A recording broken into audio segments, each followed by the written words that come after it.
galera, tudo bem? Eu sou a professora Larissa Telete, de Língua Portuguesa e Redação.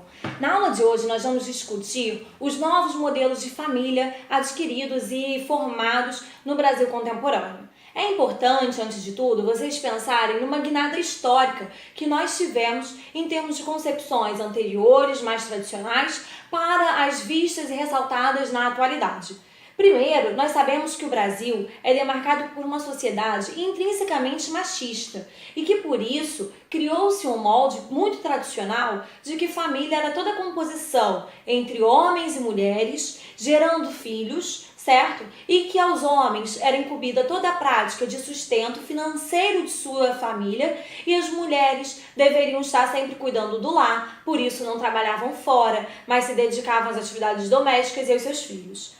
Essa padronização, no entanto, foi modificada gradualmente e por uma série de acepções de direitos, sobretudo de determinadas minorias, como mulheres e homossexuais. E é justamente nessas duas instâncias que eu gostaria de trabalhar com vocês para nós tentarmos modificar e tentarmos trazer, de fato, essas remodulações da família hoje no Brasil.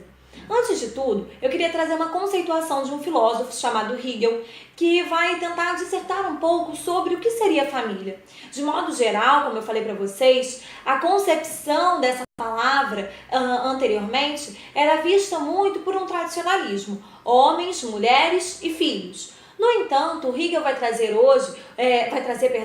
uma noção um pouco diversificada e que ela se assemelha mais à nossa realidade hoje, que é, de fato, família, toda a composição entre relações afetivas trocadas pelos seus entes e um momento inicial em que um ser humano vai se sentir inserido em um meio, ou seja, é o fato principal de socialização. Ali as pessoas vão conseguir trocar seus anseios, compreender os desejos dos outros, entenderem toda uma relação se formando em prol de um meio, de um contexto e não de um individualismo. E é justamente nessa abordagem que eu gostaria de trazer para vocês hoje algumas relações afetivas que vão se majorar em relação a esses conceitos tradicionalistas, embora isso ainda divida muitas opiniões na nossa sociedade. Mas nós precisamos sempre ficar atentos a todos os preceitos que regem o sistema de correções da banca do Enem, em termos de garantias de direitos a todos os seres humanos, independentemente de sua raça, cor, acepção, crença, certo? Então vamos lá. Em primeiro lugar, eu gostaria de ressaltar a visibilidade da mulher.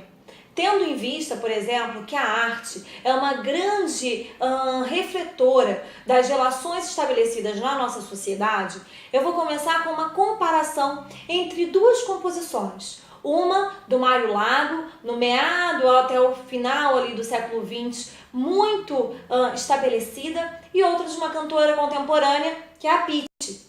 O Mário criou uma música chamada Ai Que Saudade, que vai retratar uma comparação entre duas mulheres. Uma mulher para o eu lírico, que não valia muita coisa porque ela não se dedicava a todos os seus anseios. E a outra, a Amélia, ressaltada por se abdicar da própria vaidade, dos seus próprios desejos, em prol do seu homem. Por outro lado, a Pitty atualmente cria uma música que se chama Desconstruindo a Amélia, ou seja, ela vai tentar desconfigurar esse cenário cristalizado de que a mulher é aquela sempre que vai servir apenas para se dedicar ao seu lar. Muito pelo contrário, ela pode fazer isso? Pode, mas a mulher hoje é aquela que consegue se colocar em primeiro lugar nas suas direções tomadas, certo? E isso aí nós vamos entender que é de fato um reflexo muito visível na nossa sociedade. Muitas mulheres hoje anseiam, por exemplo, pela inserção no mercado de trabalho, pela busca por maiores salários, vão tentar estudar, se profissionalizar e tentar formar uma vida independentemente de seus maridos, certo? Essa visão altera bastante o cenário familiar tradicionalista, como eu já retratei para vocês anteriormente, certo? Hoje, por exemplo, muitas vão optar pelo casamento tardiamente, tendo em vista que vão priorizar outras áreas da vida.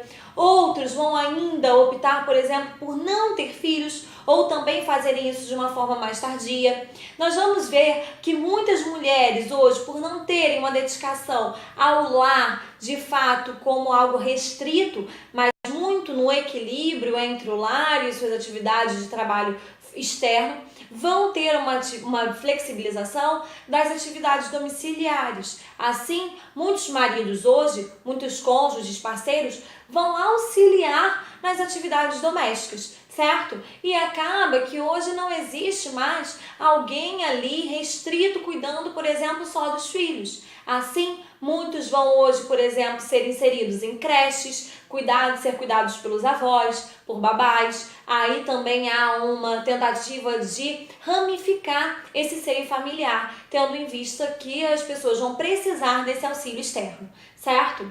Por outro lado, nós também podemos observar como muitas mães vão também precisar, de fato, da união com seus maridos. De um modo geral, anteriormente, nós víamos os homens como aquelas pessoas que ajudavam. Eu ajudo nas tarefas domiciliares, eu ajudo a cuidar do filho. Hoje não. Entende-se que, na verdade, todos os dois estão numa mesma relação. Os dois trabalham mutuamente para tentarem estabelecer esse lar. Beleza?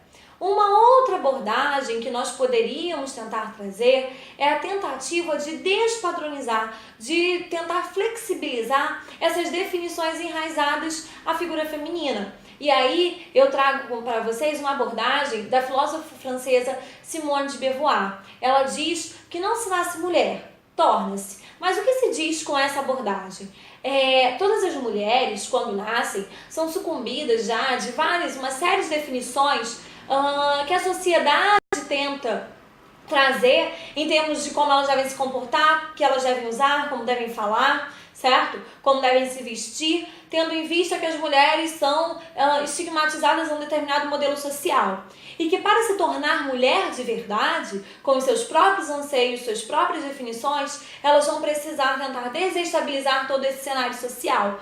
E aí é justamente esse novo molde que nós vamos ver se instalar na nossa sociedade, sobretudo com a ascensão dos movimentos feministas, que vai tentar prezar pela equiparação entre os direitos de fato dos gêneros, independentemente de feminino ou masculino. Beleza? E aí justamente essa tentativa de se equiparar vai dar hoje mais direitos às mulheres e vai fazer com que não exista mais ou que reduza bastante aquele cenário de submissão, de subordinação às vontades apenas dos seus cônjuges, das suas famílias, em que muitas mulheres, por exemplo, já eram destinadas pelos seus próprios pais a casar em determinado momento, a assumirem determinadas posturas, independentemente dos seus sentimentos, certo?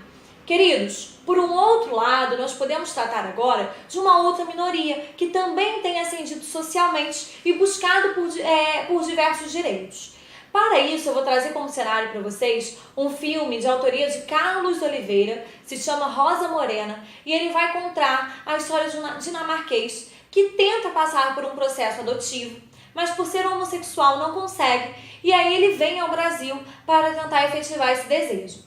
No entanto, a grande ideia do filme é trazer uma grande crítica ao sistema burocrático brasileiro, que por mais que permita esse processo adotivo, torna muito difícil e não flexibiliza de fato as leis para que você consiga conquistar essas garantias, certo? Ou seja, existe o direito legalmente constituído, mas as pessoas que de fato fazem valer a lei, dotadas por uma série de preconceitos, tornam isso muito mais burocrático. E aí é justamente nesse cenário que nós vamos observar uma grande questão também para ser tematizada na relação dos homossexuais. Hoje nós sabemos que a permissividade para os casamentos civis dos homossexuais já trouxe uma nova formação familiar, certo? Muitos vão ali, por exemplo, enfrentar problemas ou em termos de adoção de filhos, mas o próprio núcleo dos dois homens ou das duas mulheres já vai formar também um seio familiar, independentemente dos filhos gerados, certo? Por outro lado, alguns vão optar pelo processo de adoção, que também é uma nova formação que nós podemos observar, mas que ainda é refém de muitos preconceitos que precisam ser banidos na nossa sociedade, certo? Então, qual é a grande questão que nós vamos pensar, queridos? Recentemente, foi discutido no Congresso um tal Estatuto da Família que tenta retrazer esses preceitos, digamos, tradicionais como uma moralidade familiar. No entanto, nós entendemos que pela relação dos direitos humanos e pelo respeito a todas as diferenças, certo? É imprescindível que a família se construa de acordo com suas diversidades, mas que todas elas tenham de fato todos os seus direitos garantidos, certo? Então, observem bem, é um tema que vai precisar contrastar sempre elementos passados a elementos atuais. É importante que as concepções pessoais não influam diretamente nos posicionamentos assumidos e que nós saibamos valorar de fato as proposições dos direitos humanos. Beleza, galera? Então, espero que vocês tenham gostado, que tenham compreendido as abordagens que eu trouxe aqui para vocês. E eu também tentei trazer ao longo da aula, né, algumas fundamentações externas. Fiquem atentos a elas, certo? Falei sobre o Hegel, sobre a Simone de Beauvoir, comparei duas composições musicais e finalizei agora com um filme bastante interessante que eu, inclusive, encorajo vocês a assisti-lo. É muito importante até para uma bagagem mesmo intelectual e humana. Beleza? Meninos, façam a redação, leiam a redação modelo que eu deixei no site para vocês. Todas essas discussões estão topicalizadas na parte de resumos que eu demonstrei sobre o tema, certo? Espero que tenham gostado, compreendido o tema. Façam com calma, não se esqueçam dos embasamentos externos. Beleza? Abraços, galera. Podem me procurar nas redes sociais se restarem dúvidas e até a próxima.